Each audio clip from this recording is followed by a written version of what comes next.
کہ حضور مکرم کی جانب سے جو بہترین تحفہ عطا ہوا اپنے دختر کو، وہ تسبیح کا تحفہ، اور بی بی گئیں اس بات کی گزارش کرنے کے لیے کہ گھر کے امور بہت زیادہ ہوتے ہیں، 4 بچے تھے بی بی کے، امام حسن علیہ السلام، امام حسین علیہ السلام، بی بی زینب سلام اللہ علیہ، بی بی ام کلثوم سلام اللہ، اور میرے شوہر زیادہ تر جہاد پر ہوتے ہیں، اور آپ جا کے کتابوں میں دیکھیے گا کہ سیدہ سلام اللہ علیہ کے گھر سے کتنا زیادہ کھانا بن کر جاتا تھا مدینہ کے فقراء اور مساکین میں تقسیم، بی بی سلام اللہ علیہ کے گھر سے، کہ جن کے گھر سے یہ اہتمام ہوتا ہے وہ سنت بی بی فاطمہ الزہرا پر عمل کر رہے ہو۔ تو ان تمام امور کے لیے بابا مجھے کوئی اگر خاتون خدمت گزار آپ مرحمت فرما دیں تاکہ میرے امور میں مدد ہو سکے۔ حضور مکرم نے ایک زمانہ گزرنے کے بعد عطا فرمائی بی بی فضہ سلام، لیکن اس وقت کیا کہا؟ اس وقت کہا کہ اے بیٹی کیا میں آپ کو ایک تحفہ عطا کروں جو ان سب سے بہتر ہے، اور جو کچھ زمین و آسمان ان سب سے بہتر۔ یہ کبھی ہوتا ہے؟ آپ سورہ بقرہ میں ایک لطیف آیت ہے، بہت میں پڑھتا ہوں تو یسألونک ماذا ینفقون، سورہ بقرہ کا نمبر 215 ہے۔ اے رسول یہ آپ سے پوچھتے ہیں کہ ہم کیا خرچ کریں، درہم دیں، دینار دیں،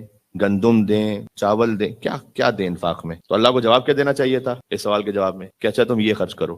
اللہ نے جواب نہیں دیا۔ کبھی سوال کچھ ہوتا ہے، جواب کچھ اور آتا ہے، اس لیے کہ جواب دینے والا وہ زیادہ حکمت میں جو سمجھتا، بہتر سمجھتا، وہ جواب دے دیتا۔ اللہ تعالیٰ نے کیا کہا؟ قل ما انفقتم من خیر فللوالدین والاقربین، جو بھی خرچ کرو لیکن پہلے اپنے والدین پر اور اپنے قرابت داروں پہ خرچ کرو۔ یہ جواب نہیں دیا کہ کیا خرچ کرو، یہ بتایا کہ کہاں خرچ، پہلے والدین، اقربین، یتیم، مسکین، اور وہ مسافر کہ جو سفر میں زیادہ رکھ ہو چکا ہو، یہ ترتیب بتائی اللہ نے۔ تو یہ نہیں بتایا کہ کیا خرچ کرو، یہ بتایا کہاں خرچ کرو۔ جواب تھا کیا خرچ کریں، جواب اللہ، سوال تھا کیا خرچ کریں، اللہ نے جواب دیا کہاں خرچ کرو۔ بیوی کا سوال تھا مجھے خدمت گزار مل جائے، رسول اللہ نے جواب دیا کہ میں آپ کو ایک تحفہ ایسا عطا کر رہا ہوں کہ جو اس خدمت گزار سے بہتر ہے، بلکہ وہ کہ جو زمین و آسمان میں سب سے بہتر ہے۔ یعنی کیا؟ یعنی حضور مکرم چاہتے تھے کہ خالی معاملہ بی بی فاطمہ الزہرا تک نہ رہے، بلکہ میں ایک ایسا تحفہ دے دوں جو قیامت تک جاری، ایک ایسا تحفہ عطا کیا جو قیامت تک ہر مومن کے پاس چاہیے۔ تو لہذا کبھی جب آپ اسٹریس میں ہو، بی بی فاطمہ سلام اللہ علیہ، ان کے لیے یہ الفاظ شائن شان نہیں ہے، میں خالی سمجھانے کے لیے کہہ رہا ہوں، انہوں نے اسی لیے خدمت گزار ایک مانگی نا کہ گھر کے امور میں مددگار ہو سکے، اس لیے کہ بہرحال انسانی وجود کا تقاضا یہ ہے کہ خستگی طاری ہو۔ تو کبھی آپ جب تکڑ میں ہوں، جب آپ کبھی کسی کام کے زیادہ اسٹریس، اور جب کبھی آپ کبھی ڈپریشن میں بھی ہیں، تو میں نے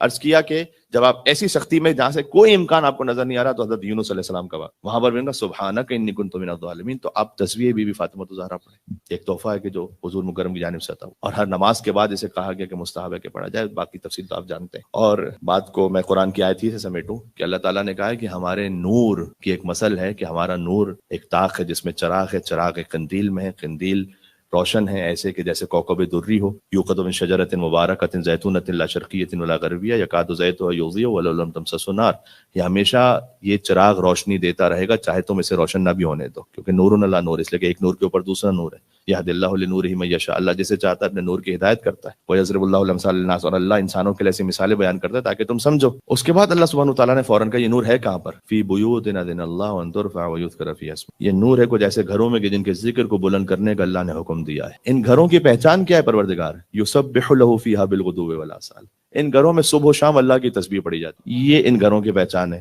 پروردگار۔ تو صبح و شام جس گھر میں تسبیح پڑھی جاتی ہے وہ گھر کون سا ہے؟ کہ بس یہ دیکھ لو کہ نماز کے بعد کی تسبیح کا توبہ تمہیں کس گھر سے ملا ہوا ہے؟ یہ وہ گھر ہے کہ جہاں اللہ کا نور ہے۔ میں نے کیا عرض کیا آپ سے، پورا اگر آپ دین دیکھیں تو اس کی فنڈامنٹل، اس کی بنیاد میں آپ کو تسبیح ملے گی۔ سبحان ہے وہ پروردگار، ہر عیب سے پاک اور منزہ ہے وہ پروردگار۔ اس لیے ہمارے میرے خیال میں بزرگوں نے ایک بہت ہی خوبصورت نظام رکھا کہ جب آپ مجلس سنتے ہیں، جیسے ابھی آپ خطبہ بھی سن رہے ہیں، آپ کے دل پہ کوئی بات اچھی لگتی ہے، آپ کہتے ہیں سبحان اللہ۔ یہ طریقہ انڈو پاک میں اور جگہوں پہ رائج نہیں ہے کہ مجلس سنتے ہوئے سبحان اللہ کہیں، تو خود بخود ایک اور عبادت ہو رہی ہوتی کہ جب آپ ایک بات کو سنتے ہیں کہ جو آپ کے قلب پر، آپ کے ذہن پر اثر کرتے ہیں، آپ کہتے ہیں سبحان اللہ، ہر عیب سے پاک اور منزہ ہے اللہ عز و جل، جس نے اہل بیت علیہ السلام کو ہماری ہدایت کے لیے نا۔